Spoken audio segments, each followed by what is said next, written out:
Good morning, afternoon, and welcome to another video. Today we're going to be talking about the 20 books that I have to read before the end of the year. They're books that I just absolutely want to read before then. There are no new releases in this. This is all books that are currently on my shelves that I need to read. So let's just get into it. As is usual for majority of my videos, these are in no particular order, just in the order I got them off the shelves. So you'll find there's like mostly fantasy together, mostly romance together. I really hoped that, so I got new glasses and I was hoping that getting them without like a certain coating that they put on them, that the ring light wouldn't come up in them anymore, but it does, and that's really annoying me. Like, okay, maybe I'll just have to keep my head like here.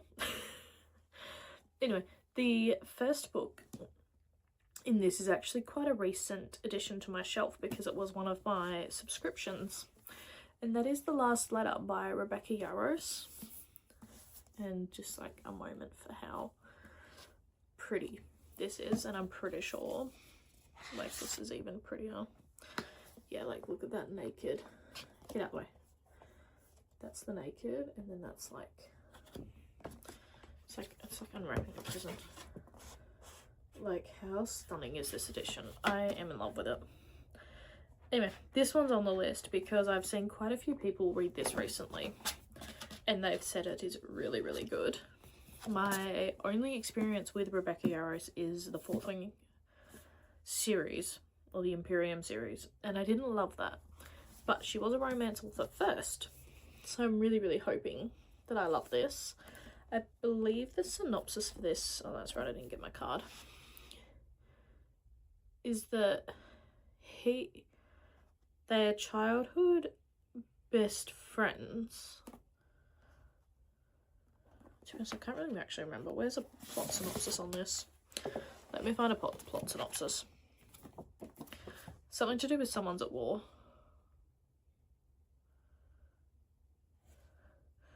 So someone's at war.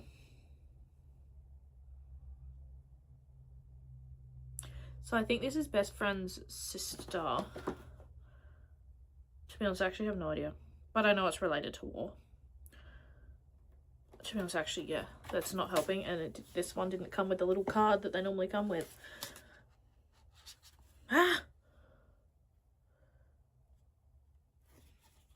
I don't know. I don't know if this is best friends, like, maybe this is like best friend goes to war and he's like, and then he asks Beckett to take care of his sister. I don't actually know, which is really bad. But I've heard wonderful things about that and I feel like we've just wasted enough time on this. So that's book number 1 on this list. Some of these are off my 26 for 2026 that I haven't got around to yet. I've done pretty well on that list actually, to be honest. There's not a huge amount left. Okay. Excuse me. The next one we've got is Artemis by Andy Weir. This is the last book by him on my shelf I need to read. His other 2 books, I've done the audio on both of those. So I'll probably do the audio on this as well. And so the synopsis of this one is Jazz is living on the moon in a city called Artemis. It's the first city on the moon. And I think, yeah, so she's offered the chance to make a lot of money and she jumps at it, and all she needs to do is plan the perfect crime in one of the most dangerous places in the universe and survive it. And I absolutely loved The Martian and Project Hail Mary, so I feel like I'm really gonna love this. And we're following a female main character as well, which is different from our other 2. We have Elsie Silver's release that came out in May, and it's now August and I haven't read this. I don't know why, but this is Fever Dream. So this is a new interconnected series of hers, and this is following Emmett, who is a bull rider, and Julia, who is the sister of Theo from Chestnut Springs. And in this one, so Emmett is on this like pretty much bachelor kind of show, I'm pretty sure it is, set on like a ranch, and Julia is the settings designer. She works on the set. I think she might be like the setting person, and their romance kind of starts to go from there. Don't know why I haven't read that yet. I just haven't really been in a yeehaw cowboy mood. Like, I've read like pretty much no cowboy romances this year. Well, I've read some, but like the last few months I've read hardly any. This one's off my 26 for 2026, and that's from Lukov with Love by Mariana Zapata. This is enemies to lovers and ice skating, and Mariana Zapata is slow burn. She is the absolute queen of slow burn. Sorry, there was a sticker on the back, it was distracting me.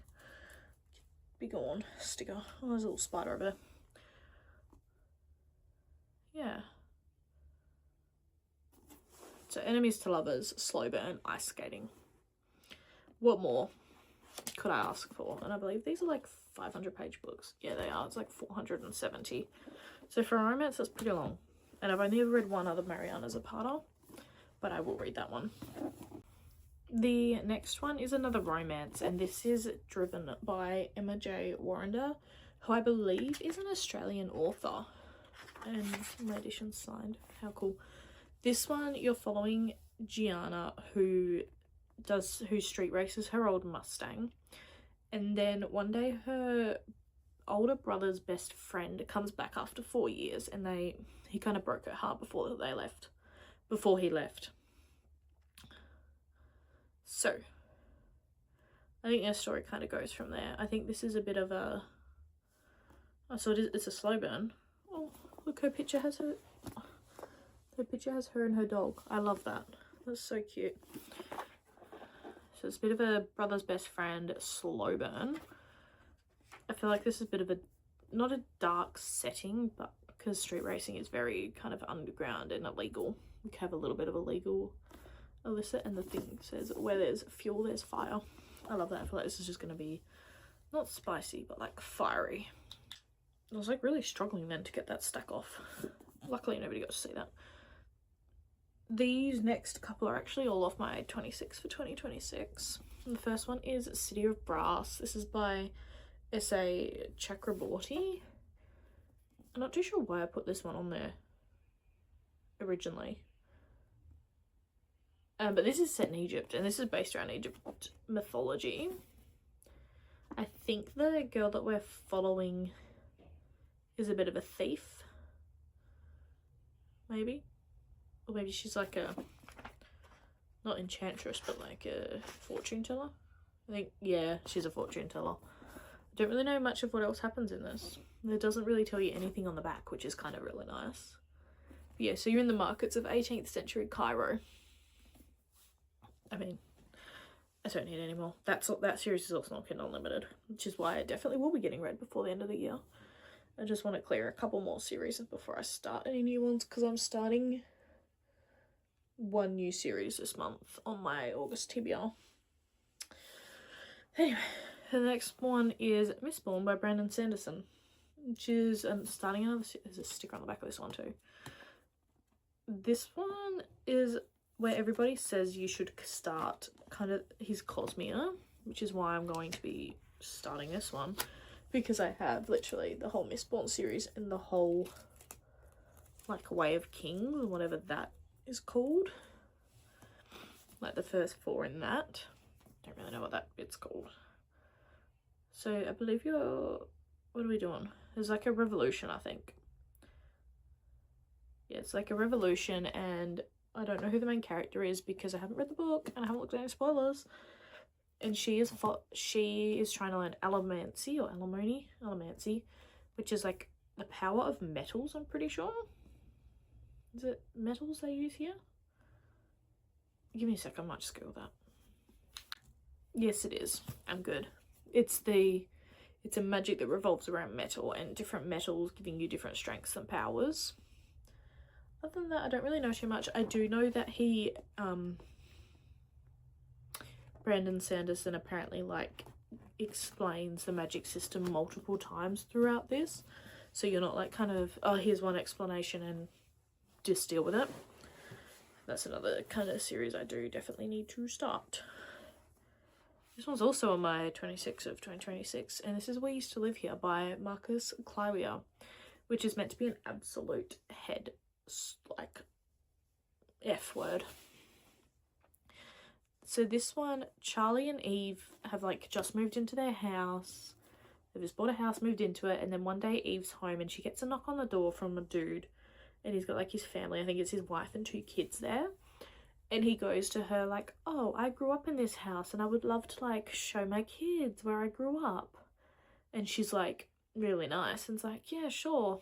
And then after that, really weird things start happening around the house. I believe, I don't really want to know too much more about this. I know there's like Morse code in this. And like once you get to the end, your brain is like absolutely screwed. Like you just sit there and go, oh my god, what the heck? And I think somebody posted like a 2-hour deep dive debunk into this. Like this will be like, I will film my whole reading experience with this, I reckon. Because it's crazy. There like might be like radio stuff in it. I'm not really too sure. But this is meant to be absolutely crazy. Which is why I might do a vlog. I'll definitely vlog that one at some point. Because I just feel like I'm going to be so blown away by it. And I kind of want to do it close-ish to Halloween. So we're in August now. So maybe like October I'll just read thrillers like for October. Who knows? The next one's also, I've heard this described as many things, but I hear it described more as like a horror thriller more than anything. And this is Bunny by Mona Awood. There is a second book to this, which is Love You Too, Bunny or something. There is a second book to this, which is fine. So this is set at a university. Yep. And there's like a cult of like these rich girls and they call each other Bunny, which is where the bunny thing comes from. And I think she wants to get into this cult. Yeah, so she gets an invitation to this cult and things start going pretty haywire from there. Yeah, so this literally says blending sharp satire with fairy tale horror. So it's horror. So that's really cool. I'm really excited for that. That'll be getting read closer to Halloween too, to be honest. And then the last one from this stack is Rumours and Whiskey by Victoria Wilder. This is the start. Oh, this one there's another sticker on this. I really need to start like just taking the stickers off when I get home with these books, or like when they get delivered. Because even if I order books online, they still come with stickers on them because they like get shipped from the stores. It's fine, it's fine. Don't need to be dramatic. Anyway, this is her new interconnected standalone. I believe this is going to be a trilogy. So she's got the Bourbon Brothers, and then I believe this is the Whiskey Women is the name of this trilogy. So in this one, I don't know their names, to be honest, because it's not on the back, and I'm really trying not to look into stuff and spoil it for myself.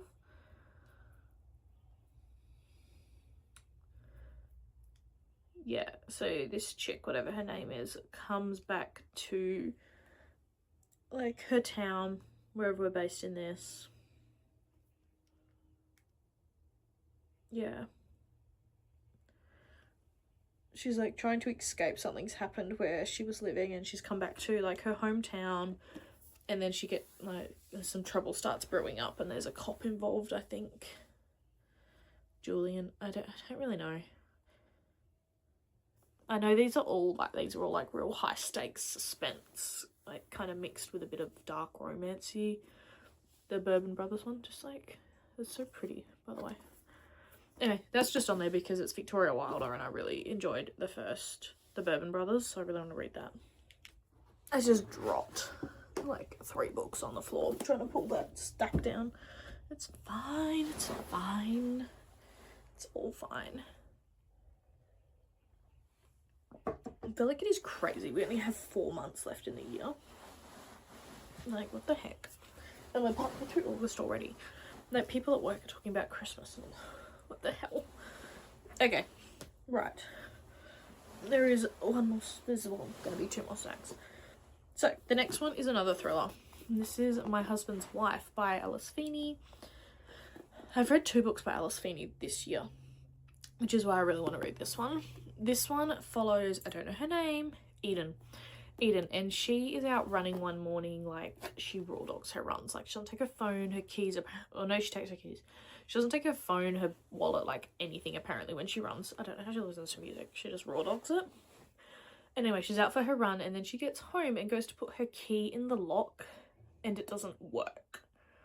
So she's like, oh, what the heck? Like, my husband, ow, my husband changed the locks, like, while I was out. That's so weird. And then the door opens, and there's like a woman standing there who looks just like her, and is like, oh, what the heck are you doing? And basically, and she lives there. Like, she's fully, and then her husband comes to the door, and her husband doesn't recognize her. And so, because she's obviously got no ID, no phone, no nothing. So I think the police are called, and they're like, well, ma'am, like, these two are married. This is their house. You can't, like, there's nothing we can do.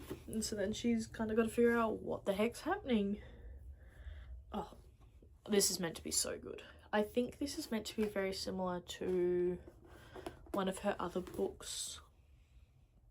Maybe Rock, Paper, Scissors, which I haven't read yet. Yeah, I haven't read Rock, Paper, Scissors yet. Pretty sure this is meant to be very similar to Rock, Paper, Scissors. And, like, if you read one first, like, in the second one, you see a lot of similarities. Or if you read the other one, vice versa. Anyway, that's that. The second book to this next one comes out very soon. So this one is The Night and the Moth by Rachel Gillig.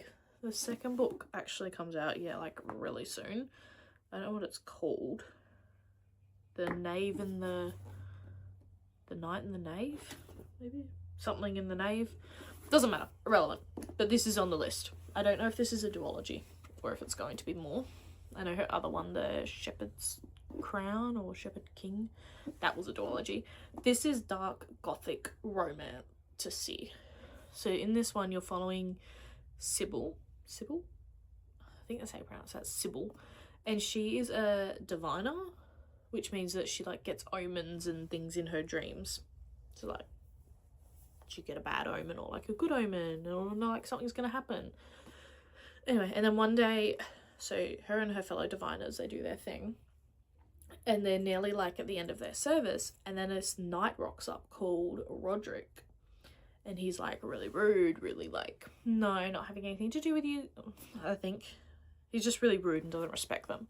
And so she's, like, will not work with him. And then, one by one, her sisters, like the other diviners, go missing. And then she kind of has to appeal to him to please help her.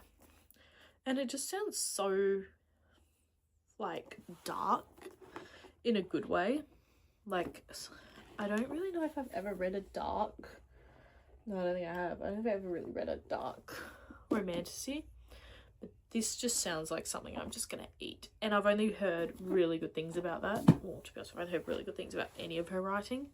Which is why I really want to read that. These are all romantasy. Yeah, these are all romantasies. You can tell I just went over to the shelf and grabbed all of them at the same time. This one's a recent release. This is The Winged Game by Sophie King. Oh, sorry, I just, like, got acid reflux. Yuck.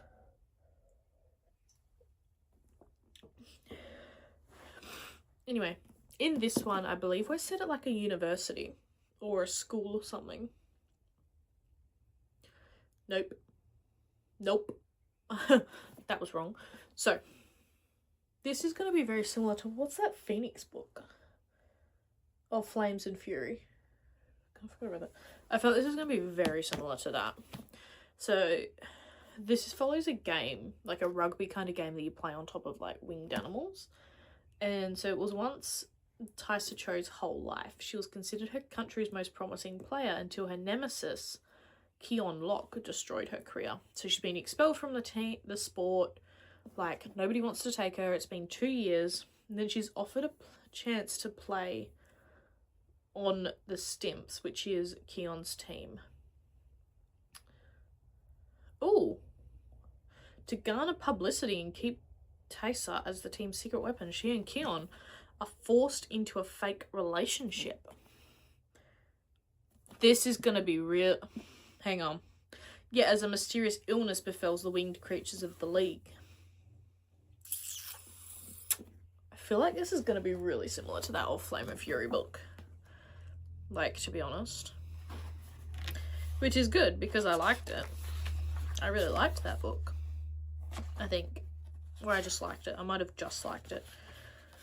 So I'm excited for this. I like anything, like you're kind of combining sports romance and romanticy and like a bit of mystery, which I really enjoy. So that should be fun.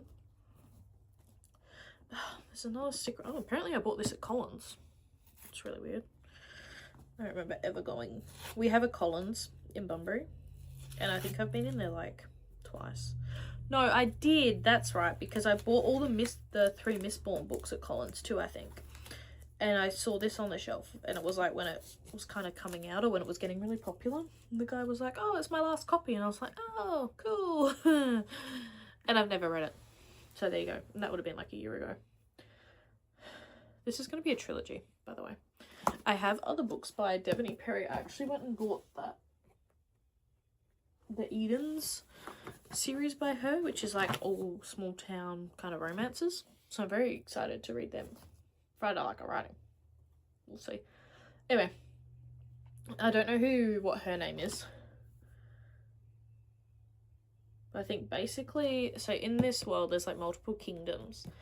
And in the kingdom that our female main character lives in, it's her and her sister. And her sister's being trained to like, basically one day marry a king. Or prince and like have his babies and all that. Margot? Nope, that's the sister. Nope, that's the stepmother. I don't know her name.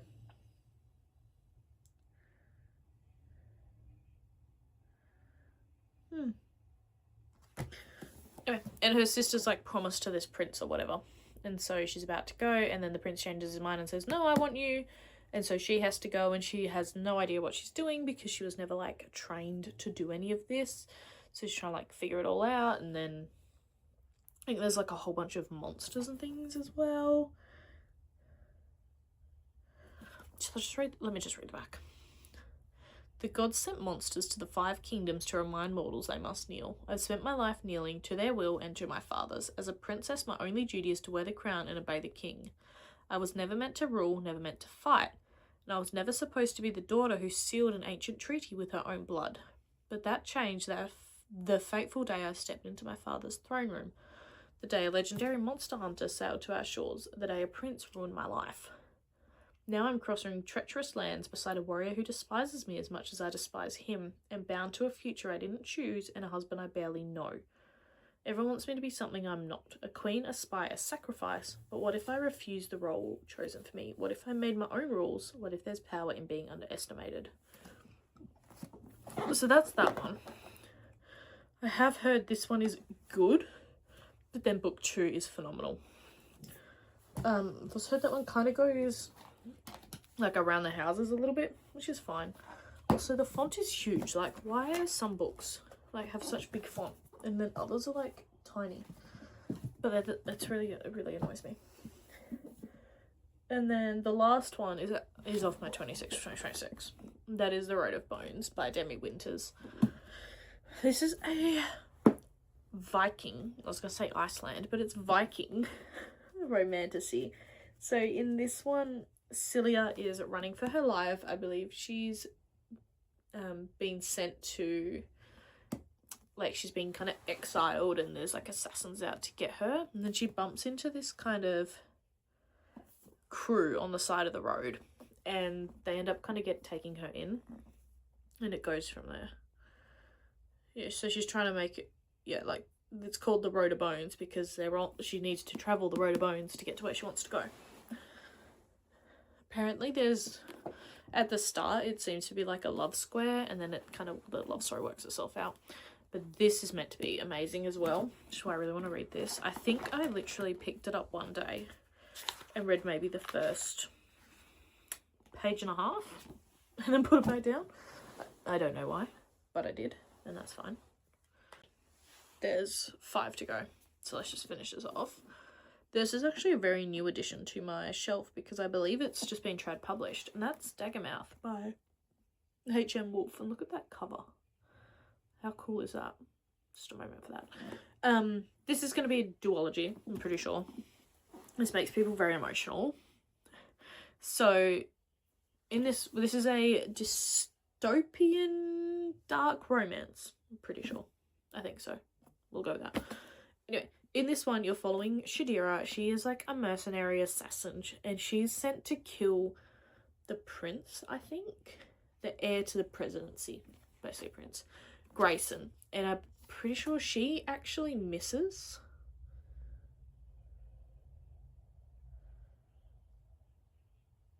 Yeah. So she misses when she tries to assassinate him. And they end up in like a forced kind of marriage. And we go from there. Like, it's not a love story. It's meant to be crazy. And there's like a whole rebellion and things because it's a dystopian. Yeah, this apparently rips people's hearts out. It's meant to be really, really good, which is why I really, really want to read it. I don't know when book 2 is coming out either. I should probably find that out. And we've got a couple contemporaries now, actually, which is a bit of a change of place. We have Atmosphere by Taylor Jenkins Reid. This is another signed... Stop doing that. This is another signed copy. So this one is set at NASA, I believe, and we're in the 1980s. So Joan Goodwin has begun training to be an astronaut at Houston's Johns Space Center, and there's like a whole bunch of other people training with her. And then she starts like to find love in as well. There's like love, and it kind of goes from there. And I think on one of the missions something...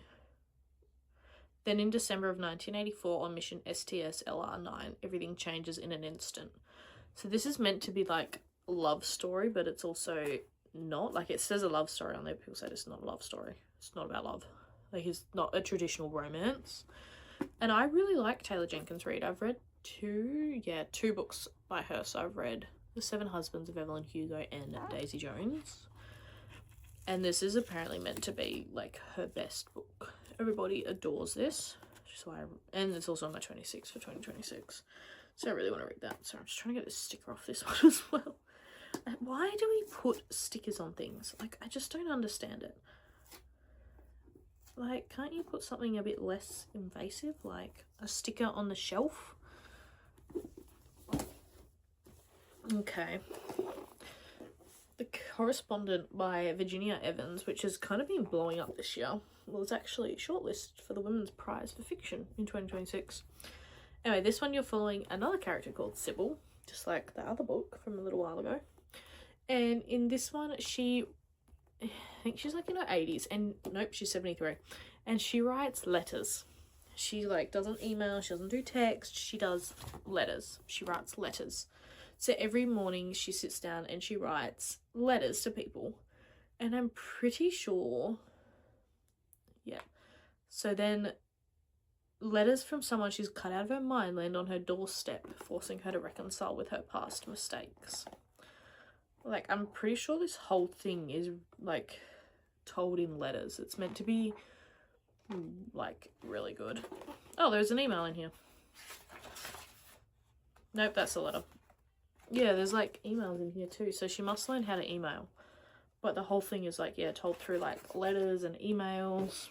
And, yeah, it's meant to be very, really, really good. Quite emotional, too, I think. Like, yeah, look, it's so short. She just writes letters. I love that. It's meant to be very, like, it's pretty short. But meant to be, again, really good. All of these are meant to be really good, to be honest. These last two are also on the 26th for 2026. I just haven't read them yet. The first one is Catabasis by R.F. Kuang. I have put this on about 3 monthly TBRs and never picked it up. I think it intimidates me, to be honest.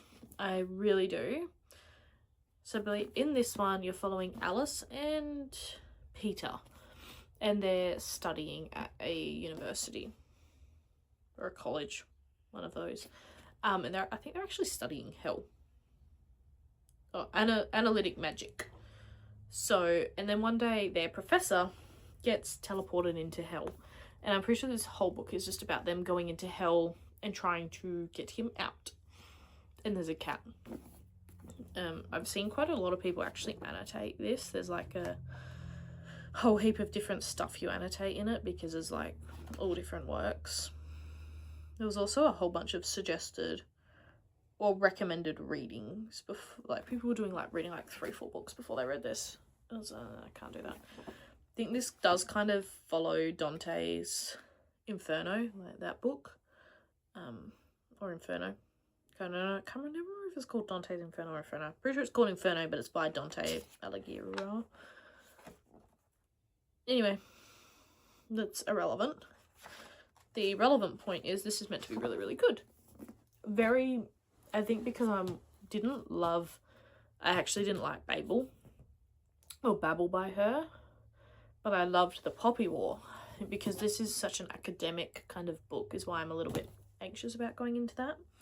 And then our lucky last, and actually the book of all of these I've owned the longest, is Lady Midnight by Cassandra Clare.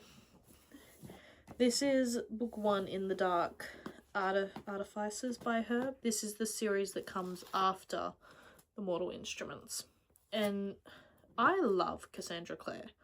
Like, don't get me wrong, I absolutely love all of her Shadowhunters books. I just, for some reason, so I read the Mortal Instruments, I read the Infernal Devices, and then I just kind of stopped when I stopped my reading journey. So I haven't read this one, The Dark Artifices, or that other, The Last Hours trilogy by her either.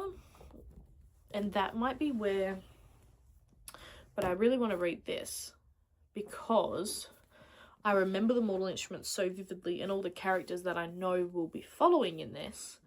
And she's got another book coming out very soon that comes after this. And I just want to get back into the Shadowhunters world. I loved it so much. So, there's that one. And that brings us to the end of this video. So thank you all so much for sticking around. Do you guys have a book that you really want to read before the end of the year? If so, pop it in the comments or let me know. And I will see you next time.